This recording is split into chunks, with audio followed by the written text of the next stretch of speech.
मुझे लगता है धीरे धीरे विपक्ष ने अब इसको परंपरा ही बना लिया है कि सदन को नहीं चलने देना। विपक्ष कहीं ना कहीं तकलीफ इस बात की होती है कि सदन को बाधित कर कर वो इसमें अपनी सफलता की अनुभूति करते हैं। उनको लगता है कि अगर उन्होंने सदन को नहीं चलने दिया तो ये उनकी सफलता है। ये सोच से हमें ऐतराज़ है। आज आप कितने भी विपक्ष के सांसदों को आप देख लीजिए, वो सब इस बात को लेकर खुश होते हैं कि हम लोगों ने हाउस को नहीं चलने दिया। सदन को नहीं चलने देना, बाधित करना, चर्चा नहीं होने देना, डिबेट्स नहीं होने देना, यंग मेंबर ऑफ पार्लियामेंट्स को, स्पेशली जो फर्स्ट टाइमर्स हैं, मेरी पार्टी में कई फर्स्ट टाइमर्स हैं, आपने उनको जीरो आवर में नहीं बोलने दिया, उनको कोई प्रश्न नहीं पूछने दिया।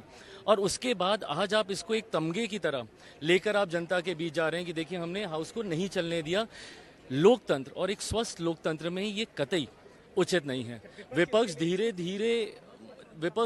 धीरे आदत ही खो रहा है सदन में बैठने की, अब इनकी प्रैक्टिस में ही नहीं रहा है।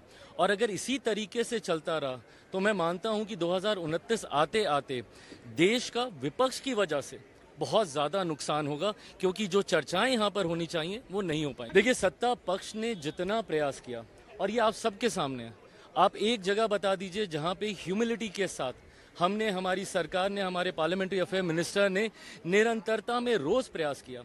राहुल जी के चैम्बर में गए, उनसे फ़ोन पे बातचीत की, और कल तो गृह मंत्री जी ने खुद सामने आकर बोला कि आपको जिस विषय पे चर्चा करनी है आप कीजिए, आपको जो सवाल पूछने हैं। उन्होंने यहाँ तक कहा कि पूरा समय वो सदन में बैठेंगे, एक एक सवाल को खुद अपने हाथों से नोट करेंगे और हर सवाल का वो जवाब देंगे।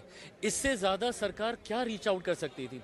पर बार बार जिस तरीके से इन्होंने गोल पोस्ट बदला, कभी छात्रों की बात तो कभी राम मंदिर की बात, कभी प्रधानमंत्री माफ़ी मांगे तो कभी गृह मंत्री इस्तीफा दें, जिस तरीके से हर बार गोल पोस्ट ये बदलते गए, जिसका परिणाम है कि इन्होंने पहले से ही सोच रखा था कि सदन को नहीं चलने देना है, और उसी सोच पर इनका जो अड़ियल रवैया था, जिस तरीके से ये एडमेंट थे, उसने सदन को बाधित करने का काम किया। देश के गृह मंत्री हैं वो, अगर आपकी शिकायत उनसे है तो जवाब भी आपको उन्हीं से ही सुनना होगा ना। आप पहले बोलते हैं कि वो आए सदन में, जवाब दें, चर्चा कराएं। जब कल वो तैयार हैं, सामने से आ रहे हैं, अब कराते तो चर्चा, सुनते क्या कहने के लिए है? सरकार अपना पक्ष रखती है, आप अपना पक्ष रखते, दोनों पक्ष सामने आते, जनता उस पर फैसला करती कि किसके पक्ष के साथ जनता अपने आप को जोड़कर देखती है। पर जैसा मैंने कहा कि विपक्ष की मंशा ही कभी नहीं रही हंगामा खड़ा करना एकमात्र इनका मकसद था। सब चुने हुए सांसद हैं, सब जनप्रतिनिधि हैं, ऐसे में क्या ये परंपरा, इस तरीके के उदाहरण आप देश की जनता के सामने रखना चाहते हैं? आपको शिकायतें होंगी, लाख शिकायतें होंगी, पर उन शिकायतों का कतई ये मतलब नहीं है कि इस तरीके से पर्सनल अटैक किए जाएं प्रधानमंत्री, सरकार पर, गृह मंत्री पर। जब आप ऐसे पर्सनल अटैक करते हैं तो कहीं ना कहीं उसमें आपके मुद्दे खो जाते हैं। आप नीति पे सवाल कीजिए ना, जितनी आपकी चिंताएं हैं पूछिए, सरकार मौजूद है यहाँ पर, हर सवाल का जवाब देने के लिए हम लोग तैयार हैं।